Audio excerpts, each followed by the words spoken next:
kasih Pak Pram. Assalamualaikum warahmatullahi wabarakatuh. Selamat pagi buat kita semua, salam sejahtera. Yang saya hormati Pak Kabag Hukum, Pak Pram. Yang saya hormati Bu Intan dari JDIH Provinsi Jawa Timur. Yang saya hormati sahabat-sahabat saya semuanya, kawan-kawan media, dan seluruh undangan OPD yang hadir. Beberapa hal yang perlu kami sampaikan dalam forum hari ini. Kami sebagai Ketua Bapemperda pada prinsipnya selalu bekerja sama baik dengan Kabag Hukum, karena Kabag Hukum selalu mengingatkan kami jangan sampai Pak kemudian perda kita tidak terbahas di tahun yang sudah ditentukan. Kalau Propemperda itu yang kita tentukan ada yang terlewat, Pak Pram itu khawatir Bu Intan nilainya turun. Jadi beliau selalu mengingatkan kami.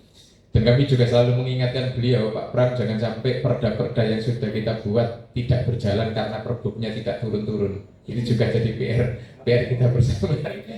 Karena dari kajian kami dengan Pak Pram itu ada 530-an Pak Pram ya. 530 mulai tahun 74 sampai 2025 ini banyak perda yang kemudian undang-undangnya sudah berubah tapi tidak dilakukan perubahan atau kemudian dilakukan pencabutan. Jadi itu jadi PR kita, dan tahun depan ini menjadi PR kita bersama dengan Pak Pram untuk kemudian persoalan-persoalan peraturan bupatinya ini betul-betul bisa berjalan. Contoh misalnya beberapa perda yang dibutuhkan masyarakat tapi perbuknya tidak turun-turun, itu juga menjadi tantangan kita di persoalan peraturan di daerah.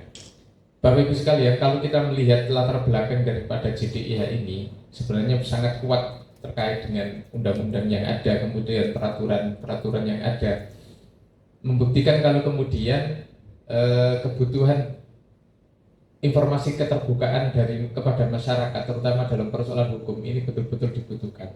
Terutama Pak Pram, mungkin kalau dengan pemerintah desa ini penting sekali karena setiap kami di forum-forum seperti ini ketemu dengan teman-teman kepala desa, itu banyak kemudian persoalan yang muncul, diantaranya terkait dengan perdes. Banyak sekali pemerintah desa itu yang kemudian produk hukumnya itu sangat kecil, padahal itu dibutuhkan dalam kepemerintahan di tingkat desa. Nah, hari ini pemerintah kabupaten dengan adanya JDIH ini, kami berharap masyarakat bisa mengakses kebutuhan informasi hukum yang dibutuhkan oleh masyarakat sesuai dengan fungsi JDIH itu. Pengertian jadi JDIH itu sendiri adalah sistem pendayagunaan dokumen hukum secara terpadu melalui teknologi informasi untuk menjamin ketersediaan dokumen hukum yang lengkap dan terintegrasi. Artinya negara kita ini kan negara hukum. Semua persoalan itu akan diselesaikan dengan cara hukum. Meskipun kita selalu memberikan informasi kepada masyarakat, Bu Intan, DPRD itu punya program namanya Sosperda, sosialisasi peraturan daerah, yang tiap bulan itu dilakukan oleh 50 anggota di dapilnya masing-masing. Itu juga bagian bentuk komitmen DPRD untuk memberikan informasi yang akurat terkait dengan produk-produk hukum yang ada di Kabupaten Gresik. Karena ketika kami melakukan itu, banyak sekali masyarakat kita akhirnya memahami, oh ternyata ada yang aturan seperti ini, ternyata kami harus seperti apa. Itu sangat penting. Jadi memang secara elektronik JDIH ini sangat dibutuhkan, secara langsung bisa diakses masyarakat, tetapi secara langsung kami di DPRD juga melakukan hal yang sama dengan cara sosialisasi kepada masyarakat melalui Sosperda yang ada. Kemudian saya tidak akan bicara teknis Pak Pram karena nanti teknisnya lebih detail Pak Pram. Struktur pengelolaan JDIH di Kabupaten Gresik, kita melihat Pak Bupati sebagai pembina, kemudian Pak Pram sebagai pengelola teknis, ya. Tetapi tadi Pak Pram diawali sebelum masuk ke ruangan sudah sambat anggarannya hanya tinggal berapa Pak Pram? 15 juta. 15 juta. Ini ADF-nya ini nggak akan muncul ya Mas. Kalau anggarannya cuma 15 juta. Hukum tumpul ke bawah. Ini salahnya Pak Pram nggak koordinasi dengan Badan Anggaran. Pada prinsipnya kami di DPRD itu betul-betul ingin kalau kemudian menjadi kebutuhan itu kemudian kami support betul di anggaran-anggaran yang ada. Tetapi karena memang tahun depan ini kan tahun, kalau katanya Cak Sohut itu ambil hasni, jadi tahun duka begitu ya, dengan potongan 539 miliar dana transfer daerah ke Kabupaten Gresik, itu menyebabkan program-program yang banyak kemudian dipangkas, kemudian tidak bisa sesuai dengan harapan. Kemudian isi-isinya nanti Pak Pram ini menjelaskan isi JDIA itu kayak apa, secara teknisnya kayak apa. Kemudian bagaimana, yang paling penting Pak Pram itu adalah sosialisasi terkait dengan JDIA itu kepada masyarakat melalui banyak hal. Nah, hari ini kita terima kasih teman-teman media diundang, itu nanti bisa di blow up apa itu JDIA, kemudian bagaimana caranya, kemudian masyarakat itu bisa dengan gadgetnya itu bisa bisa membuka dan memahami isi-isi daripada JDIA yang ada. Kemudian peranan DPRD ini yang paling penting, peranan mendorong ketersediaan anggaran. Nah, ini tadi Pak Pram. Jadi mendorong ketersediaan anggaran. Didorong dulu supaya bisa berjalan. Kalau nggak didorong nanti nggak berjalan. Jadi mendorong ketersediaan anggaran dan pengembangan teknologi JDIA. Kemudian menyediakan dokumen legislasi DPRD secara lengkap dan berkala. Kemudian yang ketiga, mengawasi pelaksanaan JDIA di perangkat daerah. Kemudian yang selanjutnya, memberikan edukasi hukum kepada masyarakat melalui kegiatan sosialisasi. Hari ini kita temukan banyak hal, masyarakat kita ini selalu ada persoalan sedikit dibawa ke hukum. Dan itu menjadi persoalan tersendiri yang ada di tengah-tengah masyarakat. Misalnya contoh persoalan anak didik kita dengan guru. Banyak kemudian anak-anak kita ketika ada persoalan yang dalam tanda kutip, cara mendidik guru kita itu kan macam-macam. Kalau dulu saya kecil itu digepuk dengan penjalin ya diem, nggak mungkin kemudian melaporkan. Tapi hari ini berbeda, kalau ada guru yang berbuat seperti itu langsung akan dilaporkan ke pihak-pihak berwajib. Nah, kami kemudian melindungi guru-guru itu Bu, dengan melalui peraturan daerah kita tentang perlindungan guru dan tenaga kependidikan. Perlindungan pendidik dan tenaga kependidikan itu kita lindungi melalui Perda. Perda itu mengatur bagaimana persoalan kalau itu terjadi diselesaikan secara kekeluargaan dengan mediasi dinas dengan pihak-pihak penegak hukum termasuk kepolisian atau kejaksaan. Itu dibutuhkan supaya persoalan hukum yang terjadi di dunia pendidikan kita tidak selalu perlu diselesaikan dengan cara proses hukum. Kalau sudah proses hukum, kita ingat kejadian yang lagi viral di media sosial, kita akan melihat kalau kemudian guru-guru itu akhirnya, kalau saya ketemu guru itu bilangnya cuma begini, Pak Lapo saya ini keren-keren, percuma. Anak kita pokoknya saya datang ngajar selesai. Jadi nilai kependidikannya itu akan hilang. Hanya ada nilai pengajarannya saja. Dan itu menjadi PR kita bersama karena mendidik moral itu tidak cukup banyak dengan materi atau kemudian dengan teori-teori, tapi butuh kemudian dengan sikap dan perbuatan. Jadi itu bentuk kami di DPRD dengan pemerintah daerah untuk kemudian melihat persoalan-persoalan di tengah masyarakat kita itu.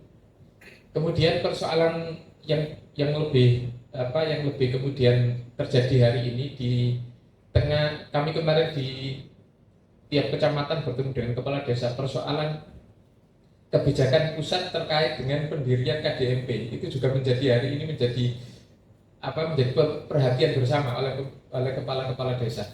Mereka ingin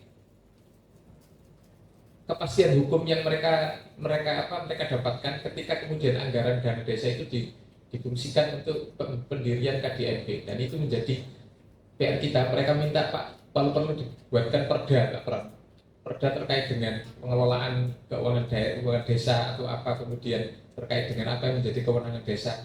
Karena ada pertanyaannya itu yang cukup kritis dari kepala desa Pak Bram. Kedudukannya lebih tinggi mana Pak undang-undang dengan impres? Itu Pak kepala desa sudah seperti itu. Impres bisa mengalahkan undang-undang. Kenapa undang-undang kalah dengan impres? Nah, itu bentuk kalau kemudian masyarakat kita hari ini betul-betul sadar terkait dengan persoalan hukum yang ada.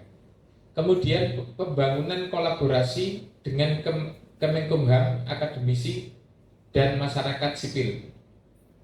Gresik ini punya sekian perguruan tinggi, tapi untuk yang punya fakultas hukum itu hanya sedikit Abram ya. Jadi yang kami di Gresik setiap pembuatan naskah akademik atau apapun dalam penyiapan kita dalam pembahasan perda itu kami untuk bisa melibatkan orang Gresik sendiri itu terkendala terkait dengan status perguruan tinggi yang ada di Kabupaten Gresik, sehingga kami masih harus naturalisasi. Jadi naturalisasi kami masih harus dengan UNER, kami harus dengan UNED, kami harus dengan Unibro. Itu yang kemudian terjadi di dalam Kabupaten Gresik. Karena Kabupaten Gresik sendiri mudah-mudahan nanti ada perguruan tinggi nanti yang memenuhi kualifikasi untuk kemudian menjadi mitra kami dalam setiap pembahasan perda. Jadi di forum ini mudah-mudahan JDIA ini nanti menjadi salah satu solusi bagi masyarakat untuk, kalau bahasa saya itu melek hukum kan begitu, supaya masyarakat betul-betul mau membaca terkait dengan persoalan produk-produk hukum yang ada di Indonesia. Apalagi sekarang KUHP-nya sudah baru. Masyarakat kita ini kan dalam tanda kutip lemah dalam membaca. Mereka inginnya yang instan. Jadi mungkin JDIA itu lebih instan, problem-problem apa kemudian ditampilkan itu apa. Jadi terkait persoalan apa kemudian ditampilkan, ini pasalnya, ini produk hukumnya kayak apa begitu. Kalau disuruh baca mulai pasal 1 sampai pasal terakhir pasti mereka tidak akan membaca. Tapi kalau kemudian potongan-potongan gitu seperti TikTok itu kan potongan-potongan apa begitu yang kemudian mereka selalu ingat dengan apa yang ditampilkan. Kemudian tantangan permasalahan JDIA, belum semua perangkat daerah mengunggah dokumen secara rutin. Dan ini mungkin bisa saja salah, mohon nanti dibenarkan teman-teman UPD. Kebutuhan informasi terkait dengan peraturan di UPD-nya masing-masing ini betul-betul bisa diakses terus dan bisa diakses oleh masyarakat. Kemudian beberapa produk hukum yang belum terdigitalisasi. Ada yang ini saya nggak tahu cara persoalan pertanahan yang ada di desa itu bisa tidak kemudian itu bagian dari apa istilahnya, itu bagian dari dokumen yang bisa diakses oleh masyarakat. Karena persoalan di bawah itu selalu muncul, kadang Pak Kadesnya nggak terbuka. Pernah kasus di DPRD itu mengundang Pak Kades, buku letternya di bawah tapi dibuka di depan umum itu nggak mau, bukanya dia harus ke kolom meja hanya gara-gara ketahuan orang. Artinya dokumen di desa itu penting tapi sulit untuk kemudian diakses oleh masyarakat desa. Kalau persoalan hukum tanah hari ini itu selalu muncul dari persoalan-persoalan itu. Itu kami ini nanti tidak tahu bagaimana edukasi kepada pemerintah desa Pak Pram terkait dengan dokumen-dokumen yang dibutuhkan langsung oleh masyarakat. Karena ada yang misalnya di salah satu tempat kami itu ada salah satu desa, satu objek tanah tapi kemudian muncul 2 sampai 3 sertifikat tanah. Karena Pak Kades mengeluarkan surat tanah kepada A, kepada B, dan kepada C. Dan itu kemudian menjadi persoalan hukum yang ada di tengah-tengah masyarakat. Kemudian penguatan JDIA ke depan, digitalisasi penuh seluruh dokumen hukum daerah. Kemudian penyempurnaan sistem pencarian dan